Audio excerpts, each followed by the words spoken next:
I was standing on the back wall in a conference center where there were 2,000 people between me and the person performing. And the person performing was someone I had not yet met. They had an acoustic guitar, a plaid shirt, and you know when you hear a musician just start to play a song live and you've never heard them before, but the second you hear the song, you're like, I need to hear more of this music because I have goosebumps, chills, and a need to get a playlist organized quickly. Nod your head if you can relate to that feeling. So I'm standing at the back wall, 2,000 people in front of me, and I'm thinking to myself, I feel like I want to be buddies with this guy. I mean, I have a plaid shirt and I play some guitar. I feel like we could be bros. But when you are in a situation where it's yourself and then 2,000 other people who are probably equally excited about the moment, how the heck do you be memorable and actually stand out amidst the crowd, whether that be in person or even just in a sea of messages online? So I looked around and I did a bit of research. I'm like, okay, what do I have available to me? How can I connect creatively to this guy? I saw up on the screen that his name was Peter. I'm like, okay, I got a name.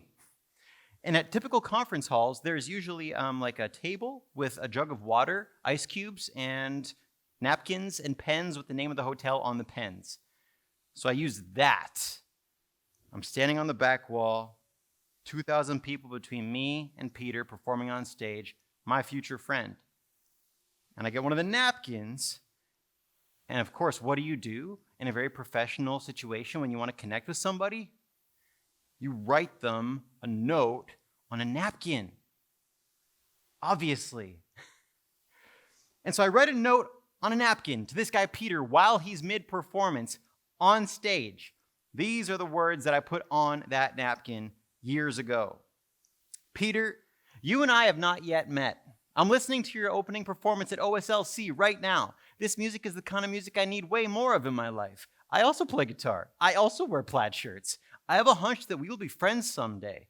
Thank you for all the new music you've just added to my life. Okay, great, Blake. You've got a napkin note. But now there's this guy Peter and 2,000 other people that probably want to hang out. So I need a plan.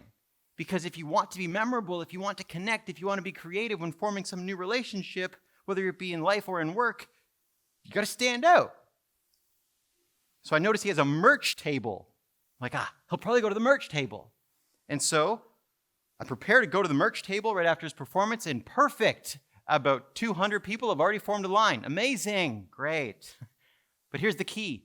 You don't need to stand in a line to have a conversation with somebody. I had a napkin. So I just walk past the line. I go to the table. I look at Peter. I say, hey, Peter, great performance. I wrote you this. See you later. And I walk away. That's either the most confident move or the least confident move when you're trying to make a romantic friendship. And as you can see, I put my phone number on that napkin. Now, that's because I actually wanted to connect with the guy. Soon after, a couple hours went by, I get a text from Peter. He says, I have traveled the world playing music for years. That was my first napkin note. It's like, yes, so memorable. He and I connected, hung out for a little bit throughout the weekend at the conference. Nice to meet you. Nice to meet you. We should connect sometime. Yeah, sure, maybe. Great music. Bought the CD, listened to it the whole way home. Great, great stuff to listen to in the car. My goal right now is not to just talk about napkins, but rather to tell you how to be memorable by challenging yourself to creatively connect with people in ways that they do not expect. Here's a bit of a recipe for those of you who like the recipes. Most people in life take the expected path to make a new friend. They just get in the lineup. They reach out online. They just do the traditional stuff. And then we end up in this pile of other people because we get hundreds of emails a day. Our notifications are going off left, right, and center. Good luck getting people's attention. We have to stand out. And it doesn't even have to be hard. It doesn't have to be serious. It could actually be a blast. Playful, light, engaging, elevating. So instead of taking the expected path, let's walk the unexpected path. 5 steps. First, when you want to connect to anybody in life or in work, in person or online, got to do this. A little bit of research. And I'm not talking about Wikipedia and the library stacks. I'm talking about just notice some things. How they look, how they're interacting, what they're up to. Don't be a creep. Just notice things. Be thoughtful. Tune in. Once you've got a few details, for me it was the plaid shirt, the guitar, and okay, I got some napkins I can work with, then we actually need to take more steps. This little image, that little person, engage. If we want to stand out, if we want to be memorable, we need to do something that engages somebody, that brings them pause in a moment. We get their attention, and they go, this is interesting. You have my attention. And then we can have a conversation. So instead of writing everything, why not maybe send a voice note or a video message or mail a card that in the card to that person, there's a link to a YouTube video. They open the card, like there's a link, they go to YouTube, suddenly it's like, hi, here's my message for you. Thanks for opening the card. Just a different road to the person's attention. Next, acknowledge. This is my favorite one. We get to acknowledge people. We get to appreciate people. We get to be thoughtful and make them understand in a moment that they've actually had an impact on us. And hey, why don't we just tell them? Whether we know them a little bit or a whole lot. Whether it's a brand new connect in our life or a reconnect to someone who has always been in our life. That can be a simple sentence such as, I saw this thing you posted on social media. It reminded me of one of my dear friends. I shared it with that friend. We are now reconnected. Thank you for posting that because I'm in a new conversation now. Maybe that's something as simple as a podcast you love. You leave a podcast review, but in the review you get super ninja specific. Hey, I just listened to episode 407, and at minute 12, when you talked about the quote around leadership and relationships, it really struck me. I literally just texted it to my wife. We're now having a whole conversation about this thing, and we both just made you a quick video because we're talking about you. Might as well let you in on our world right now. The link to the video is in this podcast review. Keep making episodes. Okay, great. We do that. And then we actually want something a lot of the time. We have an ask. We have an invitation. So we could sort of refer to this as the call. That's usually where the butterflies kick in, the nerves climb up a little. But it's just making an invitation. And it's awesome to get invited to things that we want to be invited to. And it sucks when we find out we didn't get invited to a thing that we wish we got invited to. So you get to invite people to things, whether it's a conversation, whether it's a potluck, whether it's a business venture, or whether it's to hire them to work with your team, your company, your startup, your venture. It's endless. But invitations were the starting step of every now marriage, business partnership, road trip. It starts with the invitation. And we have a lot of opportunity to deliver them in playful ways. Finally, high five. A little celebration once you've actually closed that whole loop. For me, it was once I got a text back from my new friend Peter. Sweet! My napkin note worked. Or maybe it's a celebration to the point where you literally are having some big party, a fiesta, a whole anniversary of sorts to acknowledge the moment in time in your new relationship or your reconnected relationship. Let's put all this together. All these little people, this is the unexpected path to connect to anybody quickly in a way that makes us memorable by telling them something that we hope they don't forget. R-E-A-C-H. Oh my gosh! Let's all do that together. R-E-A-C-H.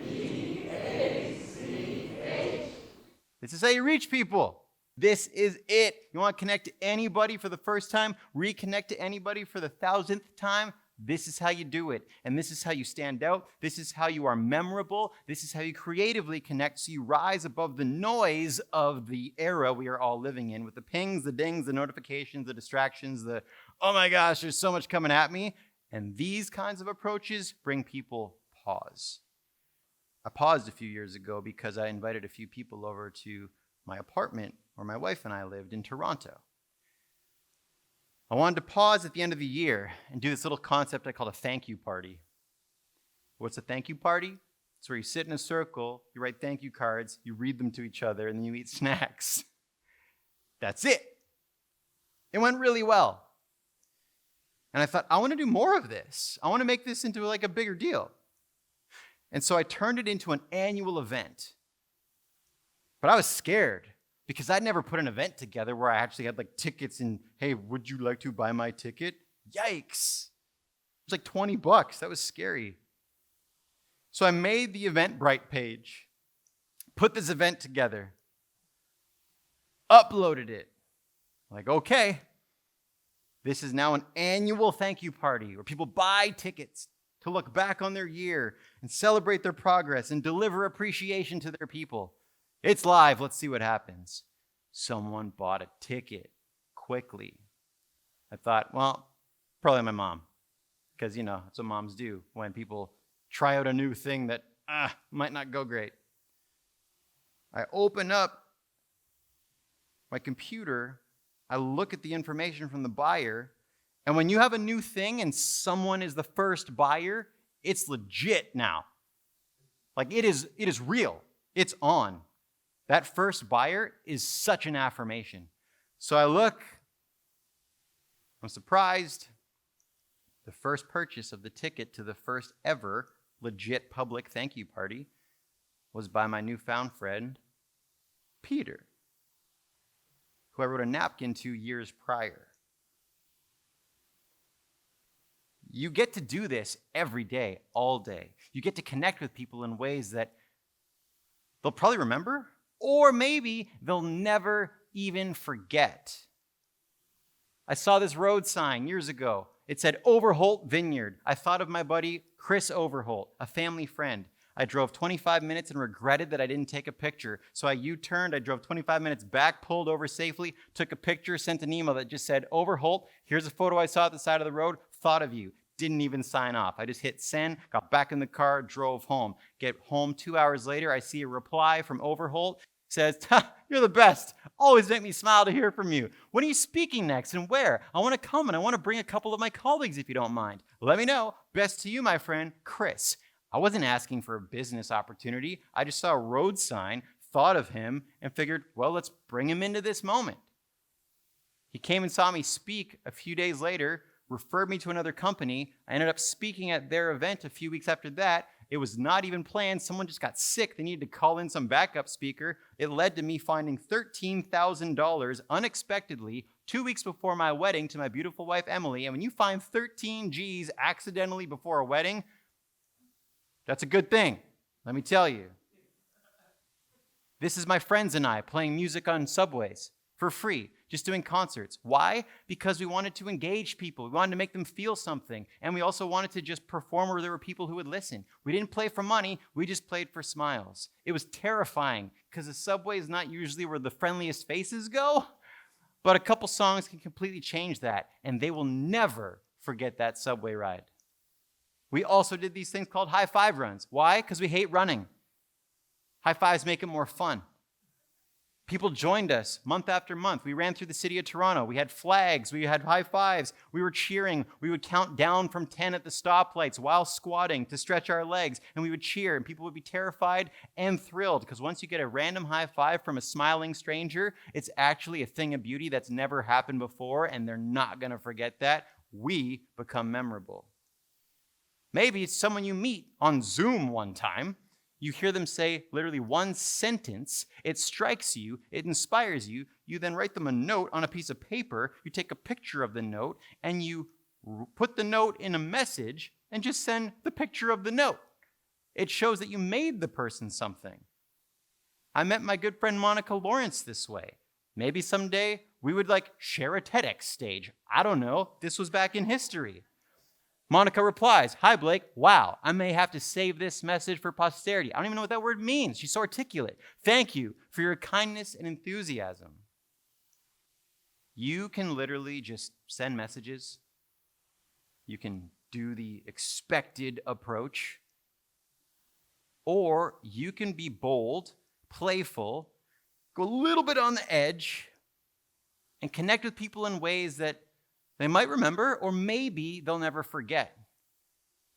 This approach has been dropped into people's small businesses when they hire me to work with them. This approach has shaped and shifted organizations at large. This approach is something that makes people who are on their heels afraid to reach out to folks, sell stuff, ask for things, grow their movement, realize I'm just inviting people to a cool opportunity, and I don't want to leave anybody out. The unexpected approach is a way to be memorable. It's a way to be unforgettable. And it's not about the sender, it's about the receiver. It's letting them know that, hey, I remember you, and I want to make sure you remember that you are remembered. That napkin note led to Peter being the first ticket for the annual event that I lead, which has now become a tradition that I said I will do for 55 years. Peter played a song at the first event on his guitar because I asked if he wanted to perform something for 5 minutes. Peter plays the song. In that room, there's one person who loved the story he told in the song that he played. That one person introduced Peter to a conference of entrepreneurs for him to be the keynote speaker, something he'd never done before. He was a musician, so this was a cool stretch. He gives the keynote presentation at that conference, rocks it. In that audience is a speaker agent. That person becomes Peter's speaking agent. Throughout the pandemic, Peter probably was the most booked speaker, I'm not even kidding, probably top 100 on the planet because of his ability to combine story and music and technology to just wow people. If I did not write him that napkin note, maybe we would have crossed paths. But when we show up this way, when we write this way, when we reach out this way, when we connect this way, we become memorable because we give other people something they'll never forget, even if it's simple. Peter and I recounted this story because he is now the co-producer of this annual event. We are partners in this pursuit. It is our favorite time of year.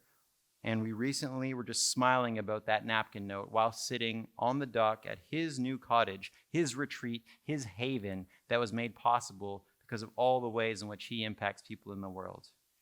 And you have an opportunity to impact others when you choose the unexpected path to connect to folks in ways that they will never forget, which makes you more memorable and makes them realize that they too can be unforgettable.